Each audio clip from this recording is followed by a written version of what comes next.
Philo. Philo. Arrête de jouer au foot. Philo, c'est toi qui présente l'émission aujourd'hui. Arrête de jouer au foot. Quelle émission, moi? Ton nom est dans le conducteur. Laisse jouer mon ballon. Dans quel conducteur? Le conducteur, c'est toi qui présente l'émission. C'est qu'il y a une mauvaise conduite. Arrête, Philo. Comment on commence l'émission? C'est toi qui présente l'émission. Je ne peux pas parler pendant 2 minutes. Ballon est mieux. Non, laisse le foot. On fait dans ces midi. Mais Caroline n'est pas là, Philo. Ballon va mieux. Ballon mieux là. Arrête. Philo. Yeri. Dis qu'on commence l'émission, s'il te plaît. Yeri, chacun son travail. Hein? Ma petite présente ton émission. Je peux plus.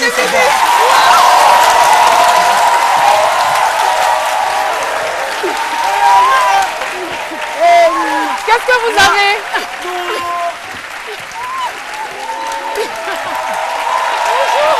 Bonjour.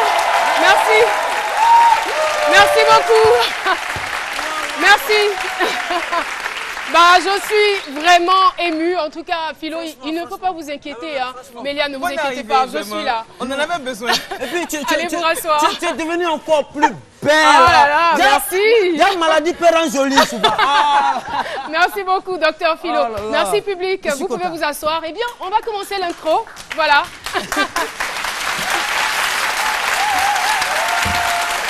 Eh oui.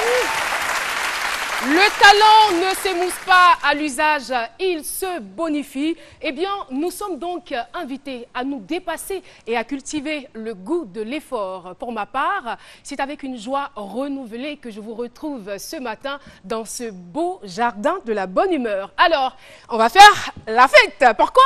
Parce que c'est midi, c'est maintenant!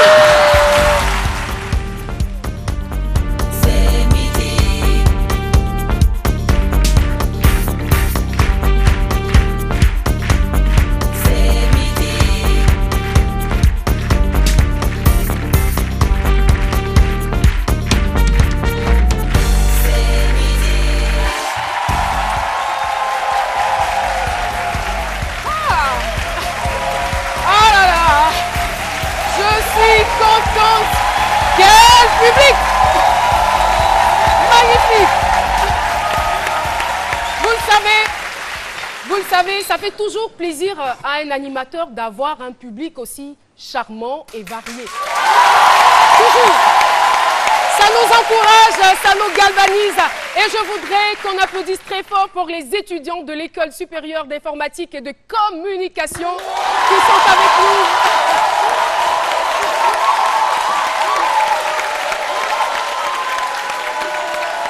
Merci beaucoup. On applaudit cette fois-ci pour la Fédération des associations et organisations du bien-être des albinos de Côte d'Ivoire.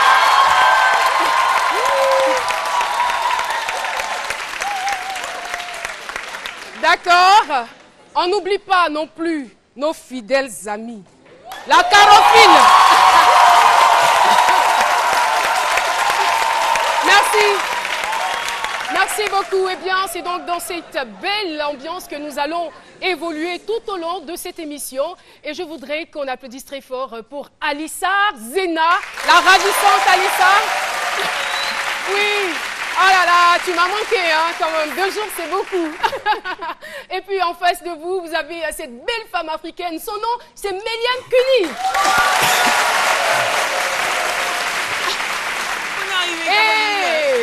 Vraiment, tu m'as manqué.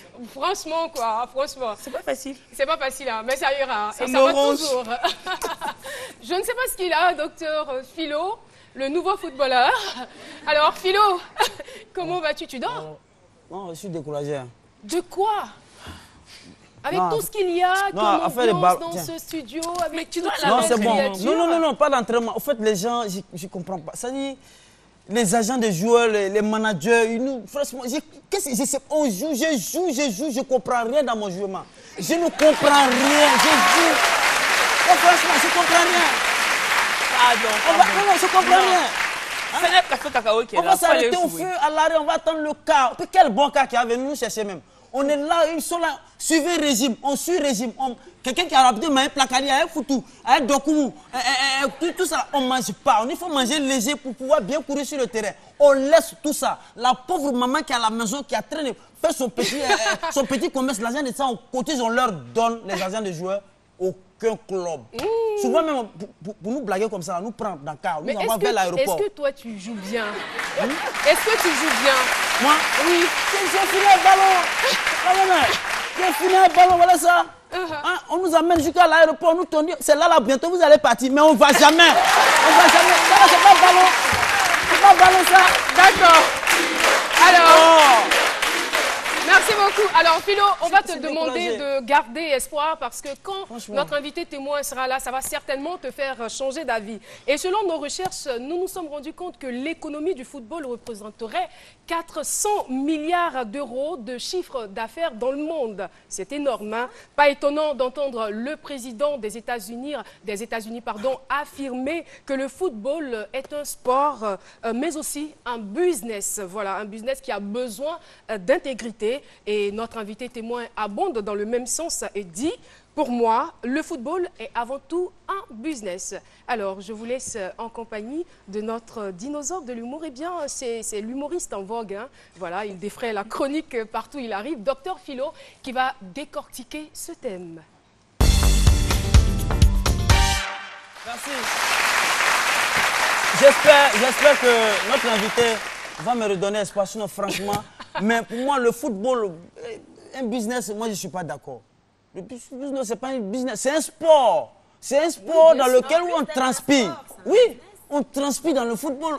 Le football se définit comme étant un sport où 22 gaillards se poursuivent sur un rectangle vert à la conquête d'un ballon. Et puis quand l'autre prend, il mène en filet. C'est ça qu'on appelle le football. Ce n'est pas un business. Hein? Puis c'est maintenant, mais sinon avant, autant de Adjouka Gaston, Keki Aimé, Brima Kamara, autant de Ben Badi, non, ça c'est un peu récent, mais Laurent Pokou, Adepou, Jean-Olivier Dourax, ceux à leur temps. Non, oui, je ne connais pas lui. C'était le pensionnaire du FC Bondougou, en fait. C'est des gens qui ont, oui, eux, ils mouillaient maillot. Et quand ils jouaient le ballon comme ça, à la fin, ils m'appellent à donner 150 francs qu'on prenne le match. Et ils sont heureux. À l'époque, oui. Pardon? À l'époque, les titres n'étaient pas chers. La vie n'était pas chère. C'est vrai. Non, c'est pas cher. Mais le maillot, quand il joue comme ça, culotte là arrive jusqu'à ici. C'est pas où culotte arrive au genou.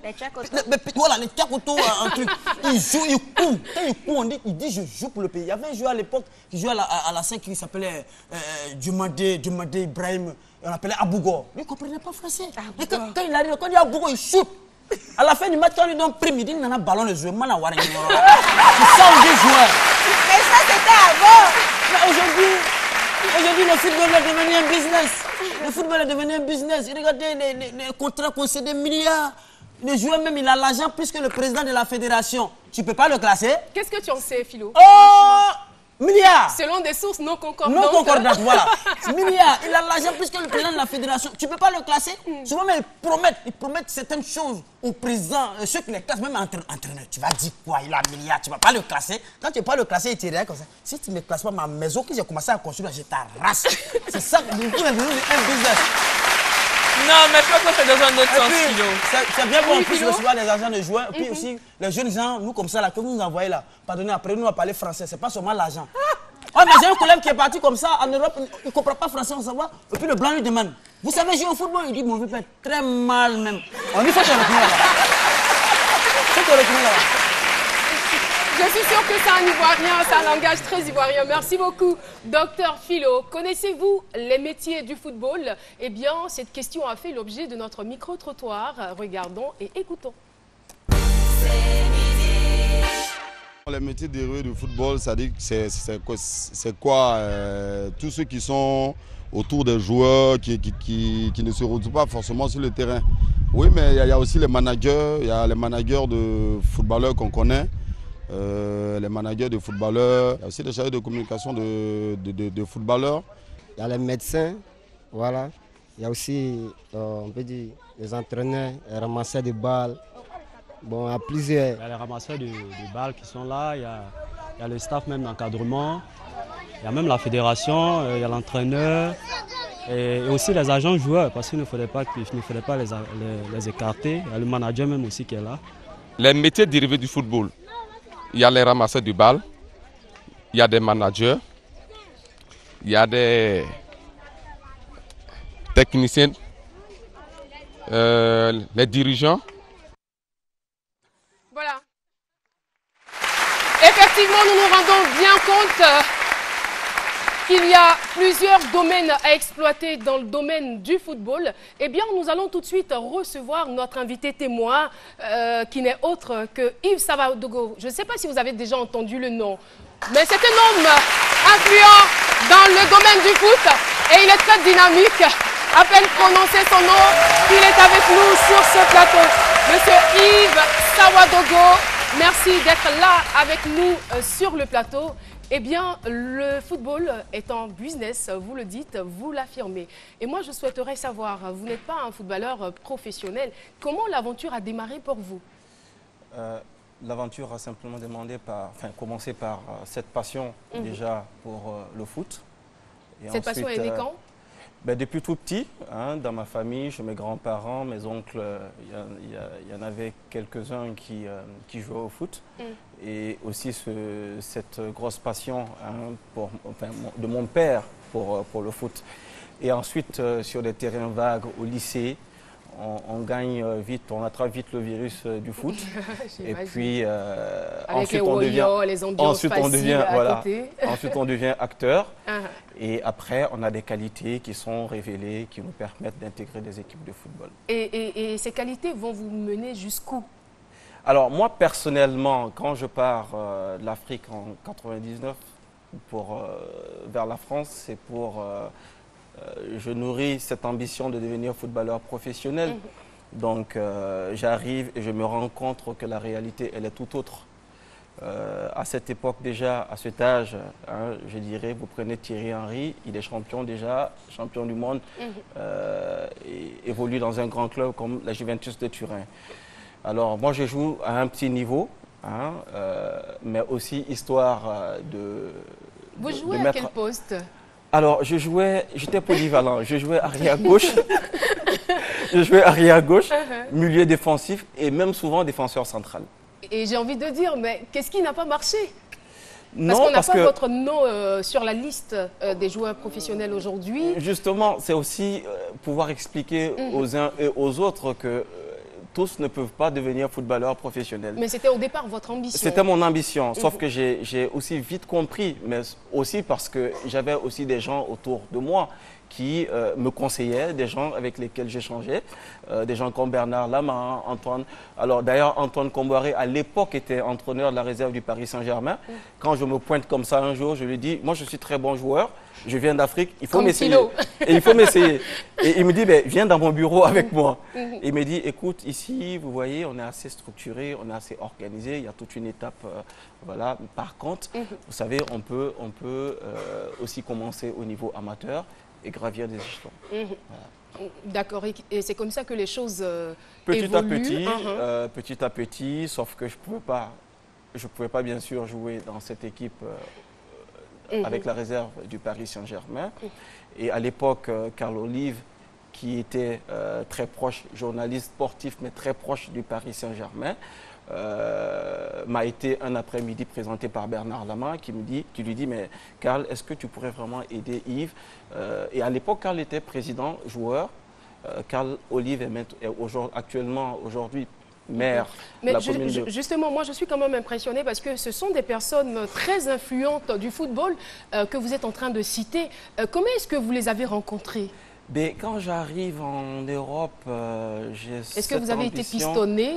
Non, juste une démarche naturelle d'aller vers des institutions du football. Donc ça a commencé par la Fédération française de football, où j'établis des contacts. Ensuite, je décide d'aller au camp d'entraînement du Paris Saint-Germain. Et puis, je fais cette rencontre avec Bernard Lama, Antoine Comboiré, tout de suite, qui m'ouvre des portes.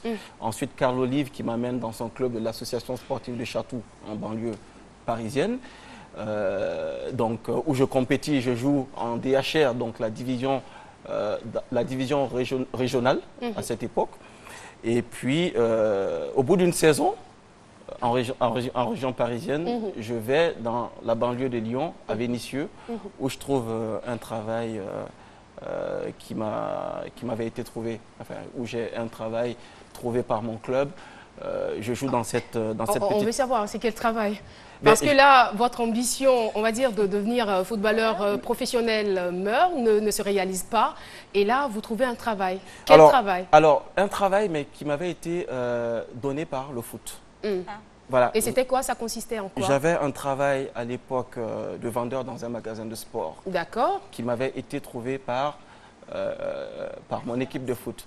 Mais aussi, j'étais hébergé par mon équipe de foot. Et puis, j'avais des primes de match. Hein, je compétissais en championnat dans la région Rhône-Alpes. Donc, à cette époque, à 19 ans, 20 ans, je vivais, je pense, j'étais content de vivre, je dirais, de ce sport. Parce que finalement, mon travail m'avait été donné par mon club de football. J'étais logé par mon équipe de football. J'avais mes primes de match qui me permettaient aussi d'arrondir mes fins du mois. Et donc, je vivais bien, je dirais, ma vie de jeunes amateurs footballeurs. Oui, Philo. Vous êtes en train de dire que pour vous, le football, c'est un business. C'est ça. Donc, ça veut dire quoi? Est-ce qu'il ne faut pas forcément avoir certaines qualités en matière de football pour forcément être footballeur professionnel? Alors, le football est devenu avec... Parce que l'homme de la rue que nous suit actuellement, il va dire, bon, comme lui dit, c'est business là. Voilà pourquoi il n'est pas connu là. Il est passé par business là, puis il n'est pas connu aujourd'hui. Pourtant, lui, il va se dire, non, pour être un footballeur professionnel, il faut savoir jouer au football. Oui, à la base, il faut beaucoup de qualité, c'est clair. Mais, et c'est pas tout, mais il faut aussi beaucoup travailler. Vous avez deux profils de footballeurs. Ceux qui sont très talentueux, mais aussi consciencieux et qui comprennent vite qu'ils ont des qualités de footballeur et qu'avec un gros sérieux, ils peuvent faire carrière. Mais vous avez aussi des joueurs moyens qui, à force de travailler, très ambitieux, arrivent aussi à se hisser à un niveau très, très élevé. Donc oui, le football est devenu, avec le temps, un véritable business. Quand on entend toutes ces sommes, mais vraiment exact, on se dit, et tout l'engouement que ce sport suscite, c'est le sport le plus populaire au monde. Donc ne soyez pas surpris aussi de voir tous ces annonceurs autour du football. Les droits télévision qui sont de plus en plus élevés. Oui, il y a beaucoup d'argent dans le foot. Il y a beaucoup d'argent et ça fait rêver. Mais en même temps, moi, je m'intéresse à votre parcours parce que vous êtes allé de quelque part pour devenir l'homme que vous êtes aujourd'hui. Donc, lorsque vous commenciez à travailler dans cette boutique de sport, comme vous l'avez appelé, et que vous avez de quoi à vous nourrir, à assurer vos arrières, on va dire, à arrondir vos fins de mois, est-ce que l'aventure s'arrête là pour vous ou bien vous décidez de gravir les échelons? Ah non, mais bien, à cette époque, je nourrissais encore cette passion de devenir footballeur professionnel. J'avais 20 ans. Et à l'époque, Eric Abidal, qui par la suite est passé par l'AS Monaco, habitait juste à 2 pas de chez moi. Eric Abidal faisait de la mécanique. Hein, on jouait au même niveau. On jouait au même niveau. Et moi, à cette époque, je nourrissais cette ambition de devenir footballeur professionnel. Donc, je compétissais, je m'entraînais 3 fois dans la semaine et je compétissais en championnat les samedis ou les dimanches, mais aussi toujours en me disant qu'un club pourrait me repérer. Et au bout d'une saison à Vénissieux, alors je décide de retourner en région parisienne, où je signe dans le club du Paris FC. D'accord. Pas un contrat, mais une licence de footballeur amateur. D'accord. On y reviendra. On va partir pour quelques réactions Facebook. On a Mickaël Egidio qui nous dit « Le foot est tout d'abord un sport, mais les businessmen se sont déportés au foot car il y a de l'argent dans le football. » Et on a Adengra Kra qui dit « Les grandes entreprises aujourd'hui, ce sont les joueurs. Dans ce monde actuel, les joueurs sont les mieux rémunérés. » Est-ce que c'est vrai? C'est vrai. Donc, le foot, c'est aujourd'hui avant tout une question d'argent. Alors, on va dire rien n'est perdu pour vous parce que après cette aventure dans cette boutique, vous devenez agent de joueur. Après cette aventure... Il y a eu certainement des étapes avant d'être agent de joueur. Bien sûr, ça m'intéresse, être agent de joueur. Bien sûr. Parce que je sais que le parcours, il est long. Si on veut l'égrener, on ne va pas s'en sortir. Non, mais vite, il faut dire que j'avais quand même aussi à cette époque de très bons contacts dans ce milieu. J'étais déjà ami à pas mal de footballeurs africains confirmés et très souvent on avait des échanges. Mais j'ai aussi eu cette chance de côtoyer quelqu'un comme Bernard Lama qui n'a jamais arrêté de me conseiller. Lui était passé professionnel, avait connu l'équipe de France à un âge très avancé et jusqu'au jour où il me dit, Yves, tu sais, tu pourrais peut-être avoir des qualités, mais ne pas passer footballeur professionnel. Mais tu es encore jeune, hein, il faut que tu te donnes les moyens, surtout, de penser à ton après-football, à une reconversion. Et ça m'a fait tic. Et à 27 ans, je décide d'arrêter de jouer après une dernière saison à Chartres, dans la banlieue, à 1 heure de Paris. D'accord. Je décide d'arrêter et le même Bernard Lama me présente à son agent, hein, Bruno Satin, qui avait géré la carrière de pas mal de footballeurs français, mais aussi africains. Est-ce que dans ce studio, il y a des jeunes qui rêveraient d'être footballeurs ou d'investir peut-être dans le domaine du football? Est-ce qu'il y a des gens? Non, ils sont pas, ils sont pas très nombreux. Hein? Bon, je veux qu'ils applaudissent ceux qui sont intéressés. Comme ça nous donnera une nette idée. Vous êtes intéressés, hein?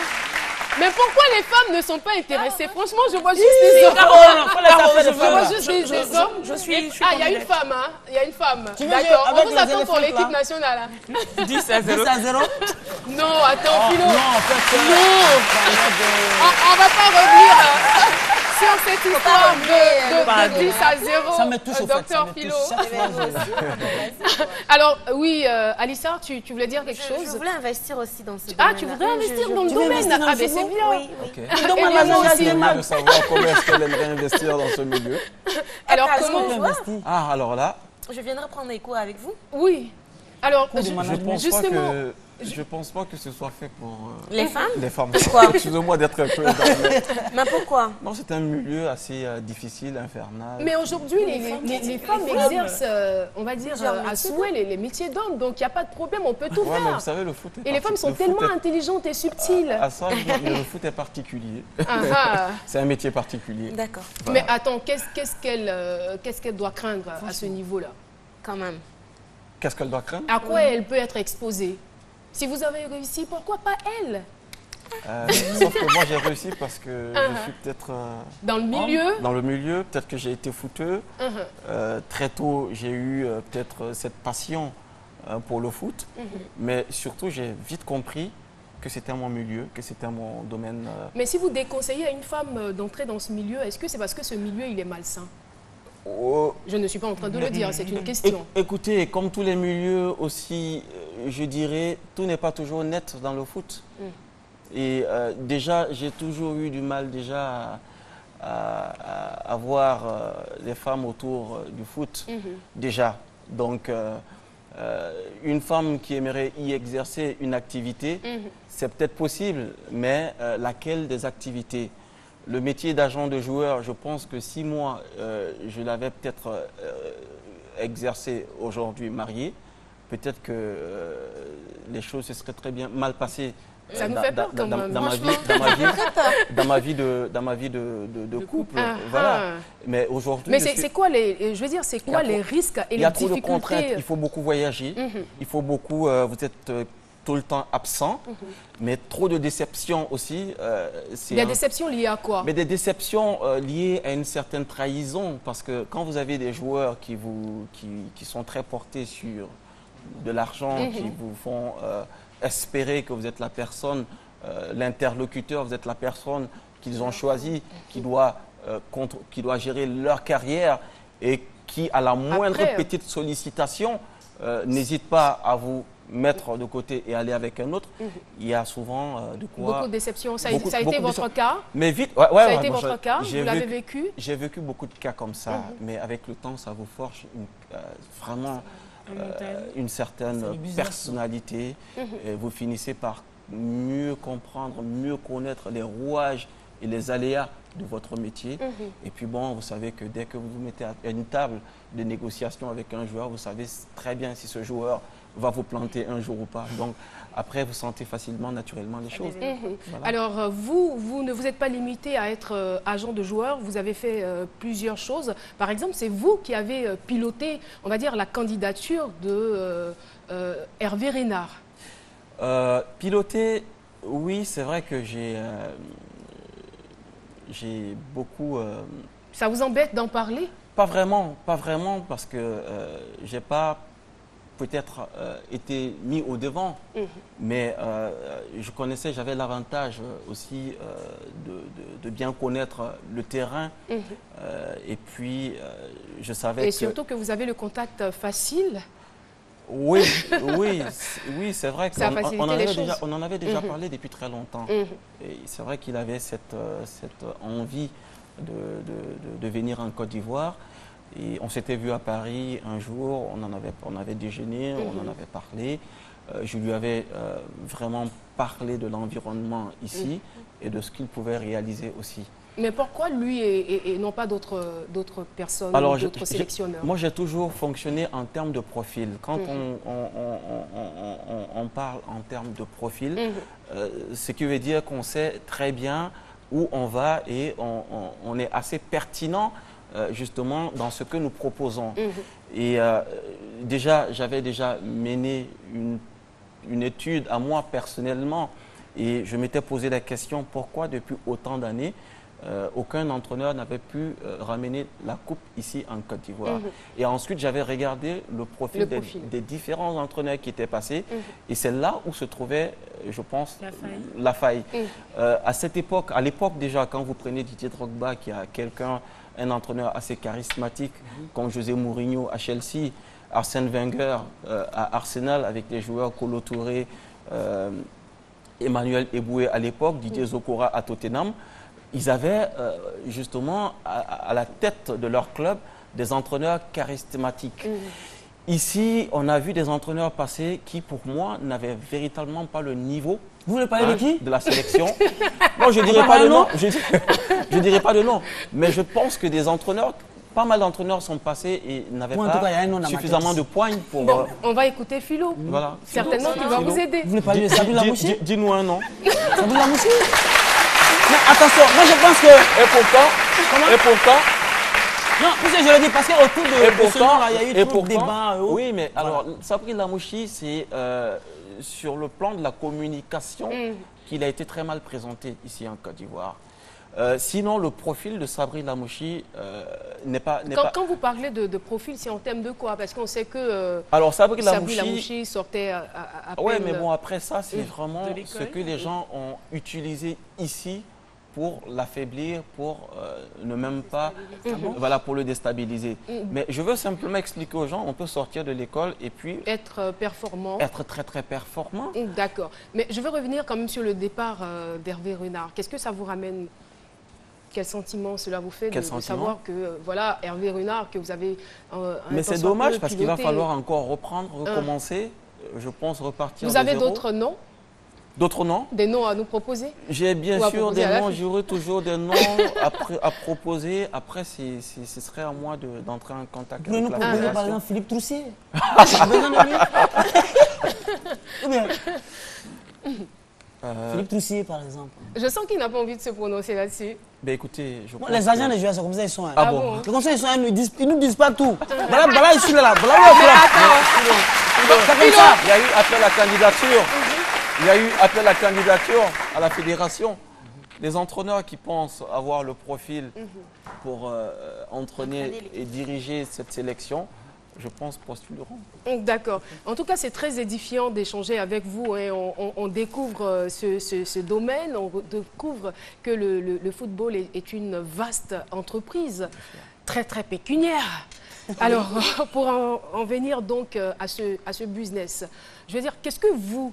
le football vous a apporté véritablement dans votre vie, en dehors de tous les contacts que vous avez cités? Ben, le football m'a permis de beaucoup, je me suis beaucoup cultivé par le foot. J'ai beaucoup voyagé, j'ai rencontré beaucoup de gens. hein, et le football m'a permis d'avoir accès à des sommités, que ce soit politiques ou même des décideurs. Hein, voilà. Financièrement, ça nous intéresse quand même, parce qu'on sait qu'il y a beaucoup d'argent. J'aime pas toujours entrer et évoquer ces questions d'argent, mais c'est vrai que le foot m'a aussi permis de gagner ma vie et de m'occuper aussi. Et ça vous a permis de savoir jouer au foot aussi. Allez-y, donnez-nous au moins 50 par exemple. Merci Philo. 50, c'est bon, je peux y aller. Allez-y. Okay. Oui, c'est ça.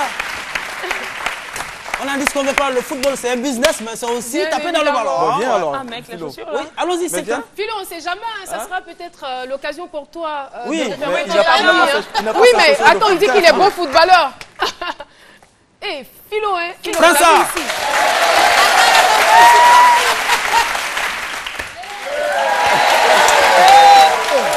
Philo.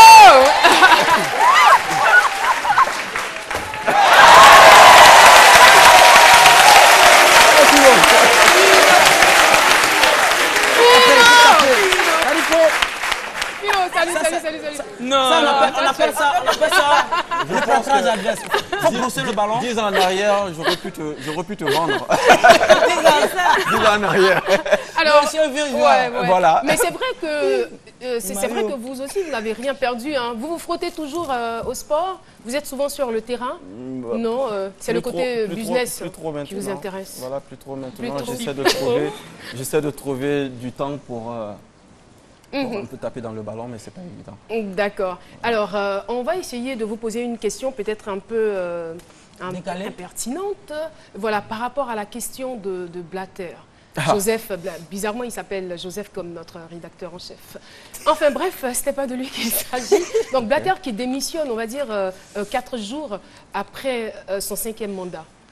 À peine élu pour son 5e mandat, il démissionne. Qu'est-ce que vous en pensez, vous, de cette situation? C'est vrai que avec ce scandale de corruption autour, qui touche certains membres de la FIFA, Sepp Blatter, à la tête de cette institution, était tout de suite la personne placée, le fusible, je dirais la cible. Le voir démissionner quelques jours après, je pense, sa réélection à la tête de la FIFA, j'ai tout de suite compris que sans doute il avait subi de fortes pressions. Voilà. D'accord. Voilà. Et en ce qui concerne vous, votre actualité, nous savons que vous vous préparez activement pour la 3e édition de la Nuit du football africain. Tout à fait. C'est vous le promoteur et on est fiers quand même. On peut l'applaudir très fort. Vous nous expliquez très rapidement le concept? Alors, le concept de la Nuit du football africain, c'est une cérémonie de récompense des différents acteurs du football, mais surtout une cérémonie qui rend hommage aux légendes du football africain et mondial. D'où le slogan « L'Afrique récompense l'Afrique, l'Afrique récompense le monde ». C'est un événement que nous voulons un peu à l'image du Festival de Cannes, qui réunirait chaque an à Abidjan des sommités du football africain, voire mondial. Merci infiniment Yves Sawadogo. En tout cas, nous avons été très heureux de vous avoir et de découvrir avec vous l'univers du sport et du football en particulier. Pour moi, le football est avant tout un business. Merci d'avoir été là. Et sur ce, on vous accompagne avec la pub. Merci.